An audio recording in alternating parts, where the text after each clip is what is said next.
Hi, guys, and welcome to the Quinn podcast. Here we give you a look through the eyes of the most successful athletes, entertainers, entrepreneurs, and influencers on this planet. Be sure to check out all of the content at quinnpodcast.com. Enjoy the episode. At 26 years of age, you had started and sold 2 e-com companies. Yep. What drove you to do that at that age?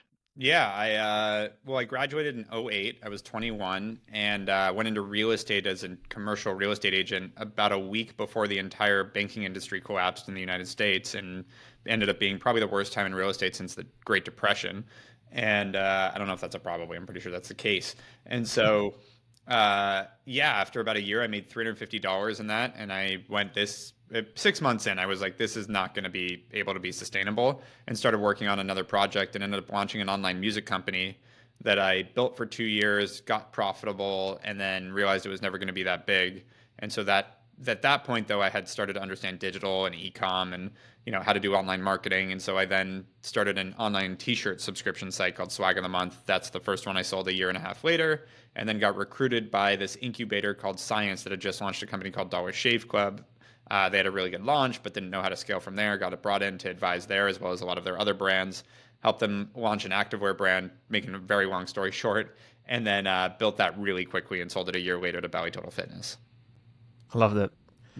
Then starting Hawke. How did that come about? So again, I fell into it, but realized I had a knack for marketing and sales and knew both. And I started advising and consulting for a bunch of brands after selling.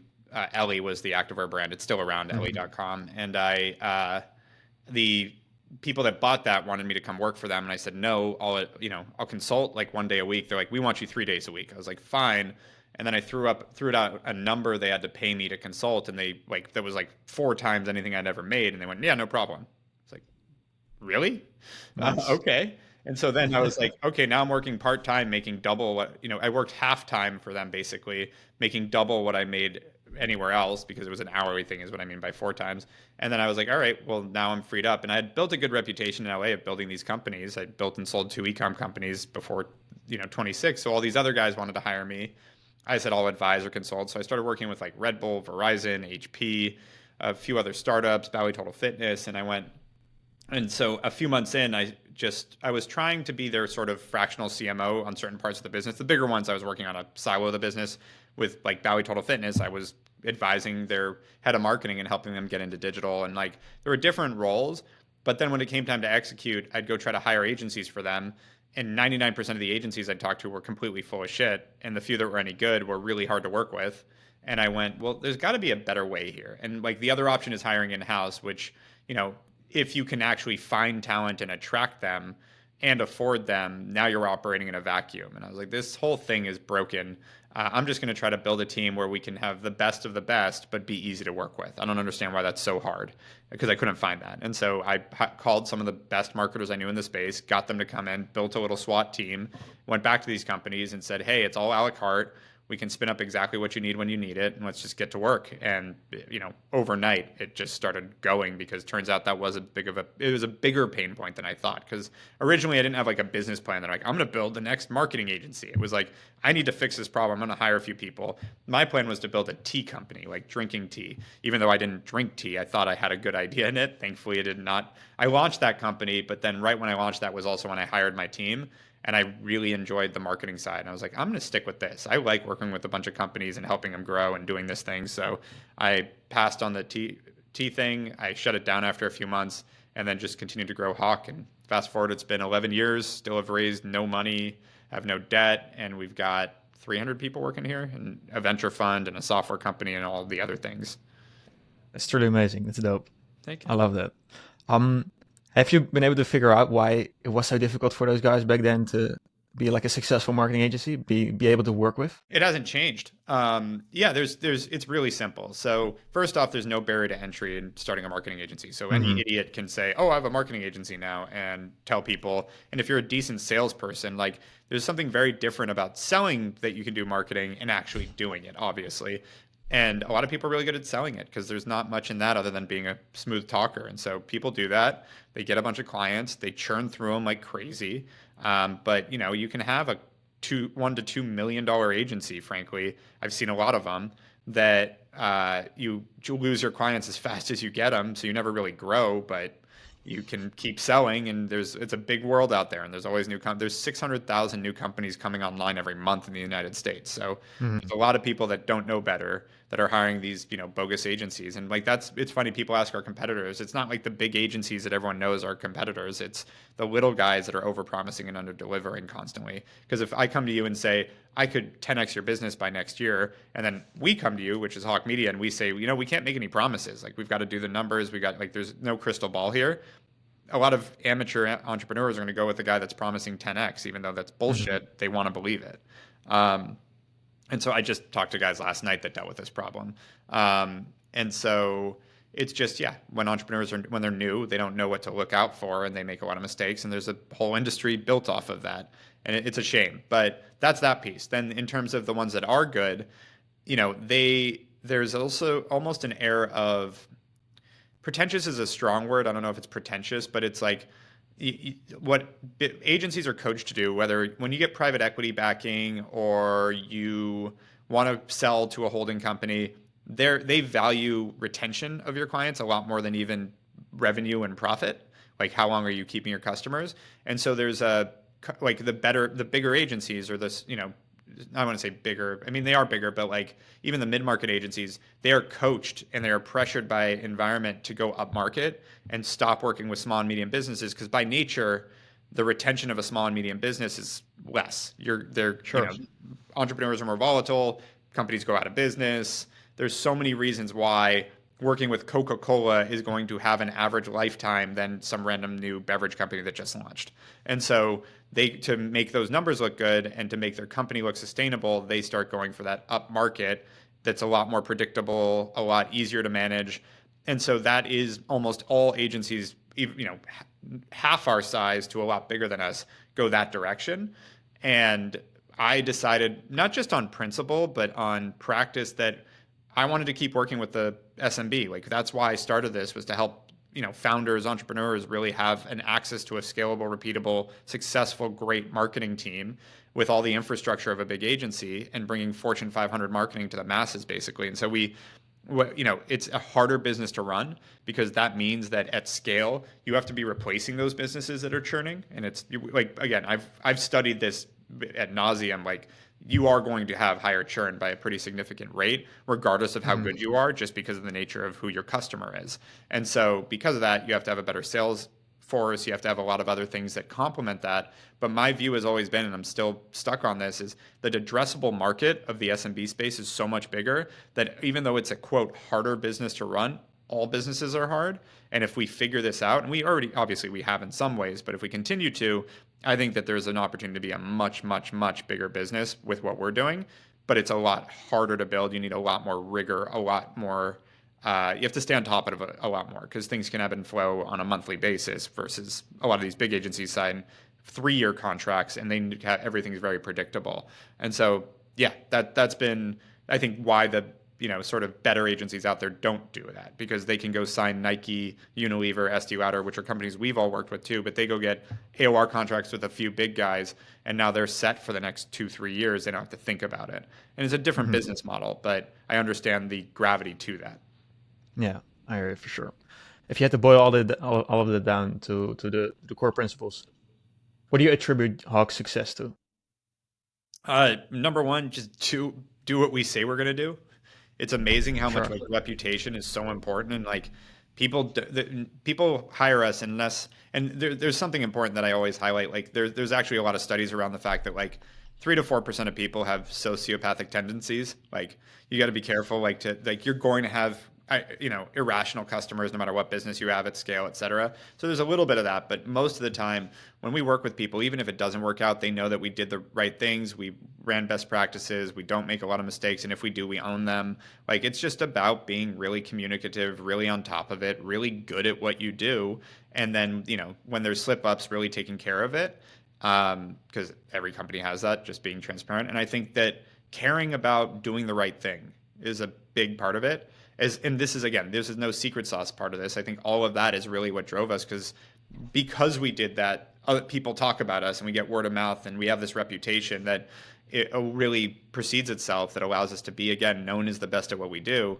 And then it's our job to be easy to work with. And that's what I highlight all the time. Best at what we do and easy to work with. Easy to work with means communicative. It means cost effective, like keep things simple, that kind of thing. And I think just the intent there and the culture there of keeping things simple, along with just making sure we have great people, has been what got us here. Is it tempting to go to the other side, like you say, bigger contracts? I'd say not really. And the reason for that is like again, we've been doing this 11 years. The sales cycle and the stuff you deal with bigger contracts really annoy me. We just we win and lose RFPs all the time. We have big contracts, to be clear. We do work with big companies too. And the game of bigger companies most of the time kind of annoys me. It's a lot more politics. It's a lot more cover your ass. Like a lot of people want to hire the company that they won't get fired for versus, and that sometimes we win that battle, just to be clear, but it's just like, it doesn't feel like the right reasons. It doesn't feel like sometimes we're winning companies contracts because they liked us better or because they liked that we were involved in this, cause or something that it's like, all you should care about is, can we sell your product? Like that is our job. And with big companies, it gets really conflated, where with smaller and medium companies, you're dealing with the head of marketing or a lot of times the founder or CEO. It's like, no, we need you to grow our business. That's what matters. And like, I really like sort of the brass tacks side of it, which ironically happens more with small businesses. It's less emotional than with big businesses. And so, yeah, there's just a lot of wasted time with big companies too. And what I've found is, given the market, it's not that much more lucrative. Like, it's not like signing Nike, you get way more margin and they just throw money at you. They'll grind you and then they want long terms. And like a lot of these Nike actually didn't do that, to be clear. Sorry, that's a bad example. But there are big companies that do that. And I watch agencies go out of business because the company just doesn't pay them for a few months and things like that. So it's like, the nice thing about us is we have no customer concentration either. So like, God forbid we have a client that wants to screw with us, or frankly happens every once in a while, a client that goes bankrupt and never pays us. It doesn't end the business. It's just more of an annoyance. I hear it for sure. Back to those early startups. That's an interesting one. It's a good position to be in, right? When you start an agency, already having like skin in the game. Yep. What are principles you took from those endeavors? So principles, great. So like each one, I kind of learned like something not to do, which I think is super important. The music company, I learned not to have customers that don't have any money. Independent artists were our customers, and we were charging $50 a month, and that was a lot of money to an independent artist. So it was, what I found was we got it profitable, we got it to scale. We had like 15,000 artists on the platform, but it was never going to grow because of the hamster wheel we created. Because a lot of artists, the idea was it was like business coaching for musicians to help them actually make money as a musician. And they, a lot of them a month in would be like, well, I'm not famous yet, and would just bail. And so having customers that have some money so they can give it some time and really work with you, that's number one. The t-shirt company I started, that was when I learned why, a lot of companies need financing. We bootstrapped it. We got to a point where it was like, we were working 18-hour days, 7 days a week. Like, I wasn't getting enough sleep. We were grinding, but we didn't have, and we had good unit economics, but we just didn't have enough scale yet to go hire people and build it out, the infrastructure we needed. And so we got to the point where it's like we had to sell it or shut it down or raise money, but we didn't even know how to raise money. This was back in 2012, and it was like there wasn't much information about how to raise VC dollars. I pitched one VC. He said no because he had just invested in a similar type of concept and didn't want to do two deals like it. And that to me was like, the VC said no. And now I hear, you have to pitch hundreds, and that's like common knowledge. And it's like, at the time, I was running my business. I didn't have time to run around and pitch hundreds of people to give me money. And so, just had no concept of it. And so thankfully we ended up selling it. But it was a really, that made me realize like why you need working capital in some sense. And then the third one, Ellie, that we sold to Bowie Total Fitness, that should have been a lot bigger. But the board forced us to vertically integrate because they thought it would go for a better multiple. And we burned all of our cash overnight, basically fixing something that wasn't broken. Because that thing was a rocket ship. And then we put our attention to shit out of greed that had nothing to do with, you want to reinvest in where you're winning. And they actually took our money and pushed us to like, no, invest in all this infrastructure as opposed to this growth that is working. And we did that and blew all the money. And then it was, we had to, kind of limp from there and sold it. So learned a lot along the way that when I came into this, I was only 26, but I already had there was a business in college I started too, which was storm drain filtering in California, completely different industry, obviously, but I had a lot of experience at 26 of what works, what doesn't. Yeah. And so that really helped get this off the ground. I believe it. Like I said, just finished your book. It was a fun read, The Hawke Method. At what point did the marketing tripod, the concept of it came along? So that's a good question. I've not really thought when it really clicked, but it was very early into Hawke because when I was starting to work with companies, I would go in and look at their analytics and I would quickly see where are you driving traffic from? How is that converting?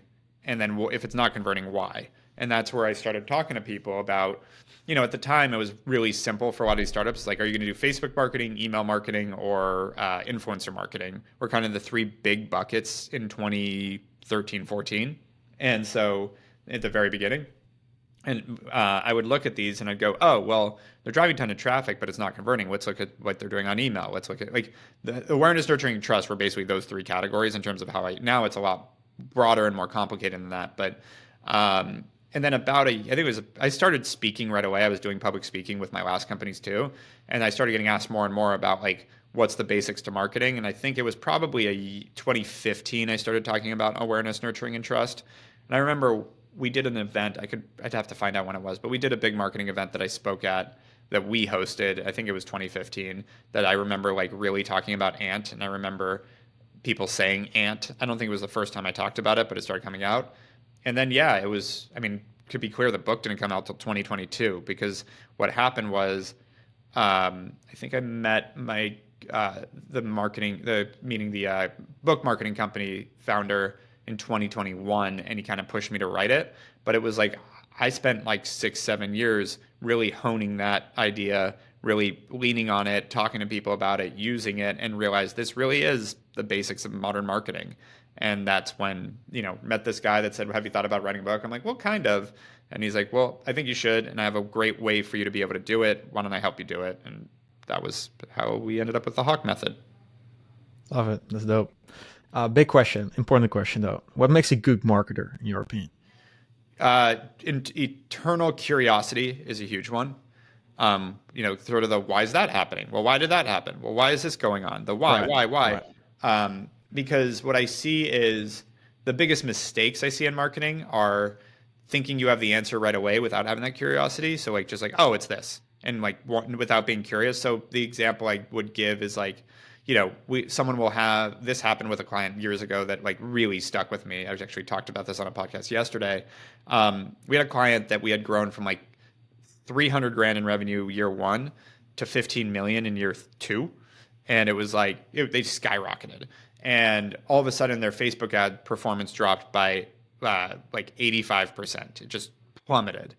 And I'm looking, and I didn't hear about it for a couple weeks. A couple weeks later, my team was working on it. I didn't get pulled in. Finally, they reached out to me. They're like, we need your help. We don't know what's going on here. And I look at it, and I'm on with the client, and they're like, yeah, you guys need to figure out Facebook. Like, we've been telling your team, like, fix the ads, do new creative. Like, I don't know what happened here, but you need to refresh everything. I'm like, well, that's a big drop. Like, that's not just like fatigue on ads. Like, that's something worse. I'm like, that seems catastrophic. Like, something happened here. And I go look into Facebook, and their click-through rate's the same. Their cost per impression's the same. So like the cost of getting someone to their site didn't change. They're getting, and I'm like, and you're not targeting different people. So like, different type of people. So like, there is no reason this should have dropped 85%. I'm like, did you change your website? Like, no, we didn't. I'm like, are you sure? And they're like, well, we made a couple updates, but some minor updates like, 6 weeks ago. I'm like, what day? And they're like, they gave me the date, and I went and looked at the analytics, and on that day, their conversion rate dropped by 85%. And their time on site dropped by 85%. And I was like, and so I went and looked at I did a speed check on their site, and the site load speed on mobile had gone from 1 second to 8 seconds that day. So what they did, caused some sort of corruption and screwed up the site, and it wouldn't load very fast. They thought they were just updating a banner, but I think they probably uploaded, I can't remember the exact problem, but they uploaded like, let's say a way too big of a banner from a pixel standpoint, and now the thing won't load. And so I they ended up fixing it. But they were still convinced that it was our fault and fired us for that. And Nice. so it was and then never grew again, which ironically. And so we looked at that, and that was a good example of like you have to be like, well, why? Like that doesn't make sense. Like in that like logic meets art kind of thing, and that balance is really important in terms of like you have to have the creativity to create the ad, to create the content, to understand human psychology and what's going to drive someone to make a decision. And then you have to have the analytical side to then gauge how is it working. And if it's not working, why isn't working? Isn't it working? And all those things. And that's, to make a really good marketer, you need that balance and you need to be good at all of that. Hmm. I like that. That's cool.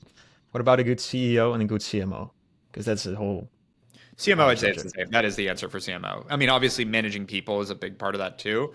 But I would say, yeah, for a CMO, you need that creative meets logic, being able to be, super inquisitive, learning all the time, and also having some conviction. I think a lot of CMOs fall into, because especially in the Fortune 500, the average CMO's lifespan at a company is 18 months. So they always have a gun to their head. And I think that causes an adverse reaction, that they get a little more cautious and protective. You got to take risks and you got to be bold as a CMO. And I think a lot of them, the best ones I know, like if you get fired, you get fired, but they run with conviction and not false bravado, not cockiness, where they're just like, I'm just going to do it, but they know what they're doing and they stick with it regardless of some headwinds, maybe politically or internally. That's something that I've seen really shine in a good CMO, because the results speak for themselves. And like if you let someone dictate the process, then you're not going to get to control the result. As far as CEO, what makes a good CEO? I mean, number one, you got to be the one driving, and I've seen that with all the best CEOs. You're the one that dictates the pace and the culture of the company, and if you're not driving forward, you're not setting high goals, you're not working hard yourself and being ambitious and trying to achieve things, no one else is going to. And so I think the CEO really sets the culture and the tone, as well as the cadence of the business and how innovative you're going to be and how much you're going to grow and what those goals are. And then I think from there, you've got to be a couple of things. You've got to be I don't want to say a firefighter. Hopefully, I mean, every business is dealing with fires, but you have to have the ability to stay level-headed in crisis, because I don't know a business that's just stable and easy and nothing ever goes wrong. Like you got to have the ability to jump in and get things fixed and move them forward quickly. You've also got to be a level of I don't want to say therapist, but you have to be able to like really manage senior people, keep very talented people focused, moving in the right direction, rowing in the right direction. People talk about articulating the vision. I think that's super important, is making sure that everyone knows why you're doing what you're doing and where you're going. That's a big one. And then spotting, seeing around the corner. So spotting where the challenges are coming from, spotting where you're going to, where the next sort of pitfall is, figuring out where in your org you need to make changes or you need to improve things to continue to achieve your goals, figuring out interpersonal things like who are the people that are going to be with you and who are the people that are not, because as the company grows, people grow in with it or don't. I think there's not really a quick answer to a great CEO. I think it also depends on what the company is, what the unique skill sets are going to have to be for that too. Sure thing. Cool. You personally, what do you love about marketing? I really love the creating enthusiasm for something and really like the sort of human psychology of marketing and like what drives people to do things and why people do what they do and why things are compelling. That's a really big one, is like just understanding the human nature of what drives someone.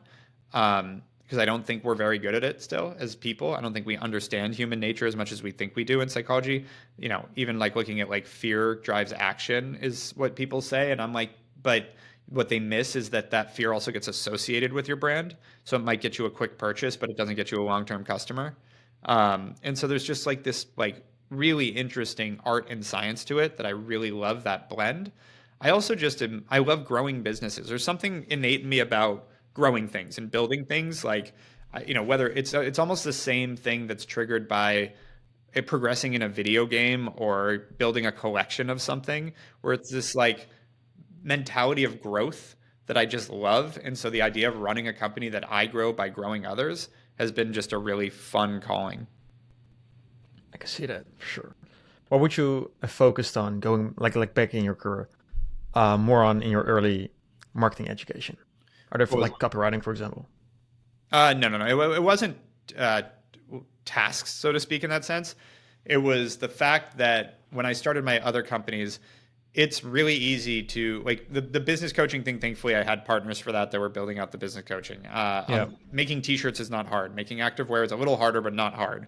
And so manufacturing and operations and supply chain to me were all like very logic driven problems that were solvable. Whereas marketing has an infinite opportunity cost. There is no end to it. And so for me, I was like, well, as you know, that's going to be the thing that I need to focus on because it's the hardest thing to ever, there's never a solution. It's always a moving target. So I'm going to lean into that because I can easily get other people to solve these things and manage them. And so it felt like the hardest part of business was marketing and sales. And so I was going to lean into that. And then thankfully had a knack for it and learned a lot. So I ended up being good at it. What what one thing like should have been better from your perspective? Like what is a principle in marketing you should have put more focus on early on that would have helped you where you're at now? Yeah, customer retention, customer relationship. I like the hunt. So I loved like going out and finding new customers and stuff, but I think there's a lot to be said about how to manage your existing customers, how to keep them happy, and a lot more life cycle marketing in that sense that early on I was not as focused on. All right, for sure. Branding then. Yep. Principles on branding. Yeah, not to just pull straight from the book, but honestly, it's about it's trust in what you're consistent with. So, branding can be a good and bad thing. When I say branding, I don't mean just the stuff you hope your brand stands for, or what you put on a piece of paper. It's literally when people see your company, what do they think of? The example I'd give is if I say horrible customer service, what do you think of? What do I think of? Oh man, there are a bunch of Dutch companies. I'm in the Netherlands. Oh, okay, yeah, they can be pretty terrible. That's what comes to mind. In the US, it's always a cell phone company, or meaning like a cell phone or wireless provider, or it's a cable provider. For some reason, they're the worst companies, and it all like every conference I mentioned that at, it's just a fun test because here it's like always the same answer. And by the way, I don't even know if it's true that they have bad customer service. It's just the brand that they've created because at some point they did, and now confirmation bias kicks in. And then in the US, the company that kind of put it out there that they're the best customer service is Zappos, the shoe company. And they wrote a book called Delivering Happiness. That's all about delivering happiness, being great to their customers and customer service. And so there's this weird thing with branding where there is an aspect to talking about it and saying the things you want to be great at that let people start to believe it. And I think marketers miss like how to do that properly. That makes people go, that. And so you start to feed that confirmation bias. So what ends up happening is if let's use Verizon as the cell phone company. I call Verizon and I have a bad customer service experience. I hang up and go, see, they suck. Like I knew it. We all know that they suck, and I'm kind of annoyed and I move on. If I have a good customer service experience at Verizon, I go, well, at least one person there is good. Didn't change my view of the company, but because I still have my confirmation bias. Verizon sucks, but that one person was good. The opposite happens with Zappos, where if I call them and have a good customer service experience, I'm like, God, they're the best. Look at how great they are. Why can't other people be like Zappos? And with Zappos, if I have a bad customer service experience, I go, wow, that person must have had a really bad day. I know they're normally great. So it's interesting because it's all has to do with how they've positioned themselves and the stories and the word of mouth that's happened where people talk about how great Zappos is and how bad Verizon is. And it's a really hard thing to fight. And it comes with what you talk about, again, what you emphasize in your marketing and your branding and how you put yourself out there. But it also has to do with what you deliver consistently. And you become known good or bad for what you're consistent with as a company and what people talk about when they talk about you. Mm-hmm. Yeah, that's good. So I particularly like the chapter on the future of marketing, the whole AI aspect. Yeah. That was fun. How do you set yourself up for the future with AI and everything? What are you focusing on? Yeah, I think it's really hard because and thankfully, like I was surrounded by people that really predicted what was coming, like guys like Ray Kurzweil and Peter Diamandis that really taught me about AI a decade ago. So we built our own system, which is Hawke AI, that's digesting about 6,000 companies, marketing, media, and revenue data in real time. And then it basically trains AI to look at an individual company and know exactly what's working and not. And that's how I envisioned AI helping me, is like now I can have a co-pilot that's like automated marketing strategy back to that company that it took me, it took my team 2 weeks to figure it out and then bring me in, and then me hours of my time to figure out what was wrong with that beauty company's website. Instead, when they said the Facebook ads tanked, that whole fiasco, that could have been instant with AI. Like, no, it's your website load speed. Boom, this is the problem. Like taking that and using that, that's one of the inspirations for it. So that's what we built with Hawke AI. That's one way to help. And the idea is like, again, looking at my own problems and going, well, if I had an army of 17-year-old interns working nonstop, what could they do? Oh, give me all the data here and point out the anomaly. That seems awesome. So that was where we went. In terms of where it's going, though, this is like the rudimentary, like basic nascence of AI that we're at. And I have to say, where it goes from here, I don't think the smartest people in the world can nail. And I think that's what they call the singularity. That's kind of the interesting place is the world is going to change a lot, because I'm seeing the sort of negative impacts already happening where a lot of college grads are having trouble getting jobs because analyst positions are going away because you don't need an analyst. You have AI. What is it? Is it called deep research? Google's thing? I think it's deep research. It can produce a McKinsey style report in 30 minutes that would have taken you $1 million in 12 weeks. So it's interesting what it's going to do to that. But to me, I think as a society, we're good at adapting. It's painful, it's scary, but then things open up, because if we can now analyze things much faster and if we can build things much faster, well, what does that allow us to do as a society that creates more jobs on the other end? Because historically, that's always what's happened with innovation. People were scared, like industrialization, everybody was going to lose their farming jobs. When Adobe Photoshop came out, there were going to be no more art directors. And no, that's not what happens. It pivots, it changes, and you morph.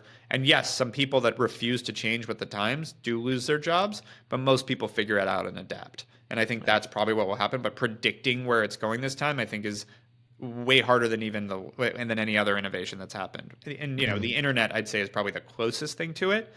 But the idea with the internet, a good example is like I've been here. I was in real estate 16 years ago was when I was in that commercial real estate job, and I was hearing that retail's dead. There's going to be no more retail stores. The internet's here. Why do we need retail stores? They're still doing fine. Now, don't get me wrong. It's changed. They're like big, shopping malls. Some of them aren't doing well, but retail as an asset class in the real estate space is not gone. And it's been 16 years since people said it's done. So I think it takes a lot longer for human adoption for things to change. And as long as you're keeping up with it, I think the other risk is getting too far ahead of it and trying to lean too far into AI, because AI will probably go through something similar to the dot-com bust, where we're going to over-index into it, everyone's going to dive into it, and then it's going to be too much noise and it's going to fall apart for a little while and then come back in a more reasonable capacity. And I think we'll probably deal with the same thing. So I would say like leveraging it, using it, it's kind of like, did you build a website in the late 90s for your company? Because why not? Like have a website out there and just take advantage of it, but don't change your entire existence because of this AI thing. Just use it for how it makes sense and don't over-index either. For sure. Have you found changes in consumer behavior regarding AI? No, not really. Consumer behavior, no. I mean, actually, I'd say the one thing is you're seeing definitely some slippage in terms of search marketing versus AI. Like people are looking to ChatGPT, not just Google now. So there's finally a little bit of a competitor there, but Google's also doing a good job with Gemini. And it hasn't been like some massive drop. We haven't seen performance on Google drop drastically. We haven't seen the revenue drop. So there are some changes in behavior in some slight ways. I also see a lot of people trying to use it to replace. Like, it's funny. I see people that are like, oh, I got rid of my content team. We're just using AI now. And I'm like, great. So you have really shitty content. Congratulations. Like, it's the people that think that marketing is about checking boxes are using it and falling even further behind. I think the way my team uses it and the way we're using it is definitely some thought joggers, some efficiency, if we have to do a bunch of replication, they come in. But I constantly emphasize this metaphor of an army of 17-year-old interns. I wouldn't fire my content team to hire an army of 17-year-old interns, but I'd have my content team leverage them for the, sort of mundane tasks so that they can focus on their best thought, which allows us to produce more volume, allows us to be more targeted. Like there's some really cool benefits to it, but it's not like it's just taking over everything. And in some cases, like logic-driven jobs, and I think I mentioned this in the book.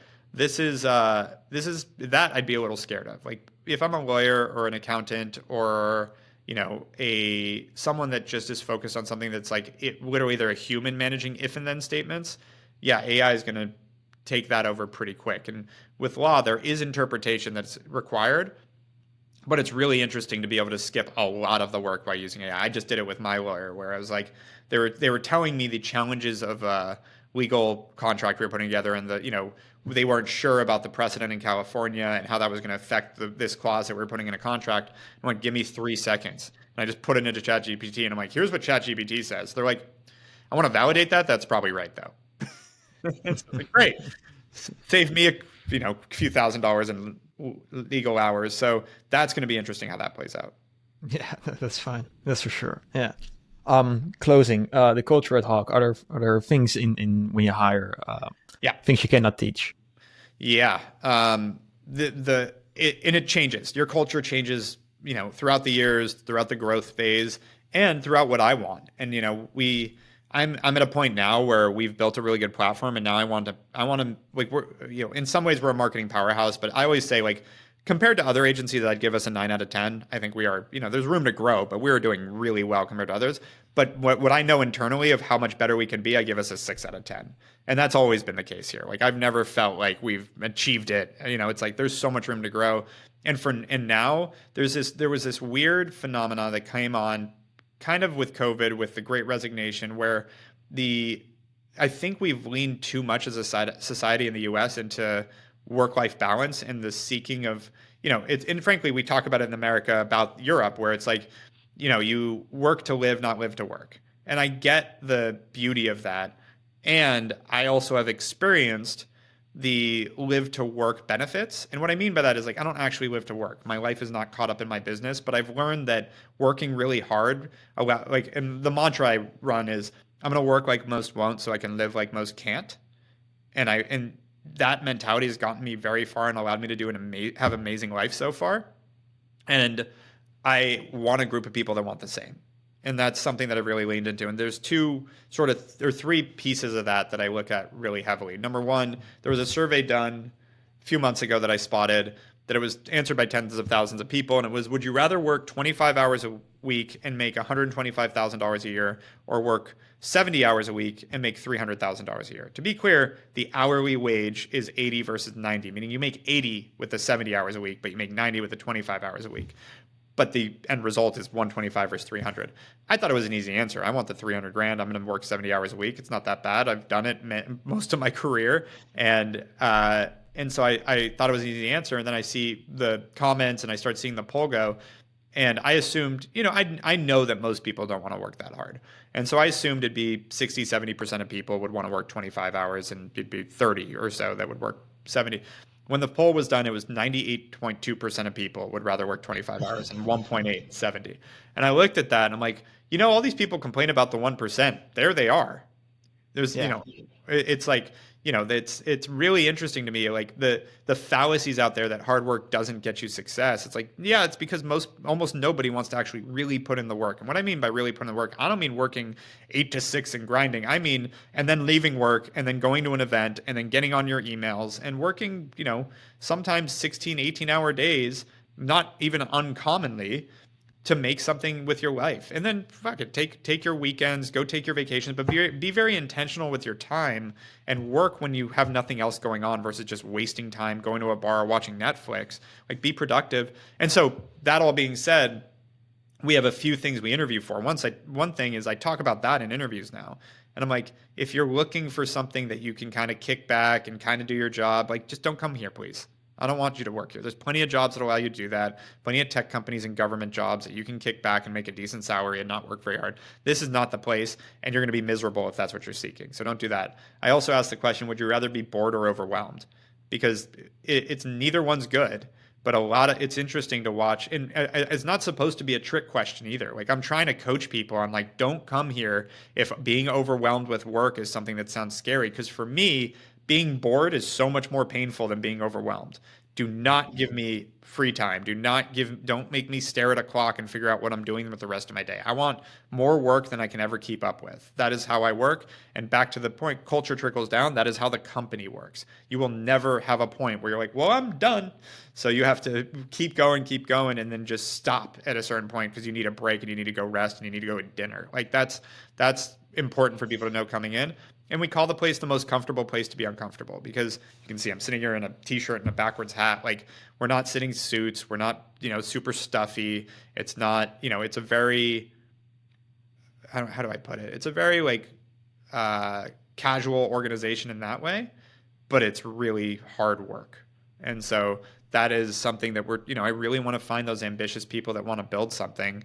And that's not easy to find, but we've, with that intent, we've started really seeing some great people coming in. I like that. That's very cool. When it's all said and done, the legacy you want to leave behind in the marketing space, how do you look at that? You thought about that at all, or is that not something you concern yourself with? I mean, yeah, in some ways it's interesting to talk about legacy. I think now that I have a child and another one on the way, I'm less concerned with my public legacy and way more concerned with what I leave with them. Sure. Being blunt, but I will say that it's funny because part of me hopes that no one else figures out this idea of like, let's be great at what we do and easy to work with. Like, it's nice that we have that niche. And at the same time, if I'm talking about a legacy, I want to leave behind the opportunity for people to actually work with great marketers, no matter what size they are. I will say that I've pursued the idea of like creating regulation around marketing that makes it harder for these charlatans that don't know what they're doing to build businesses around it. It is just a really hard thing to do, meaning like there's, I think, 250 different vocations in California that have some sort of license, including a hairdresser and a milk delivery person, but I can manage $600 million of other people's money and have no government oversight whatsoever. It just feels wrong. But when I tried to pursue regulating it, you realize how hard it is to build a regulation. And like, it'd take several people their full-time job to even see if it's possible. And so we haven't pursued it, but that's something that I've thought about the entire time I've had this, is how do we shut down these BS little agencies that are just ripping people off? Because that's something that really still ekes at me, and it hasn't gotten better. It's gotten worse. When I started Hawke Media, there were 24,000 digital agencies in the US. There's now 90,000. How do you look at that trend? There's like a whole, like you say, there's no whole info space around it, right? Yeah, I think that it was, and Gary Vaynerchuk's a friend. I think he's great. But guys like him created this aspiration and sex appeal for the industry that I get regular emails and messages from like, I'm 17 and starting my agency. Can you give me any advice? And my advice is always go work in marketing and actually learn what you're doing. Don't just go start, selling people and giving you retainers so that you can go burn through their cash. Like, I mentioned the company I talked to last night. They got burned for $500,000 before even launching their company because they didn't know better and got conned into it. Like, it really is a shame because of how much damage it does to the entrepreneurial space. And so I do want to figure out, if I could think about a professional legacy, it's how to solve that problem, which I'm doing by trying to provide the service, a better service. But I also think there's other ways to combat that too. Thanks for listening to the Quinn podcast. If you enjoyed it, you can go to quinnpodcast.com to check out all of the previous episodes. quinnpodcast.com.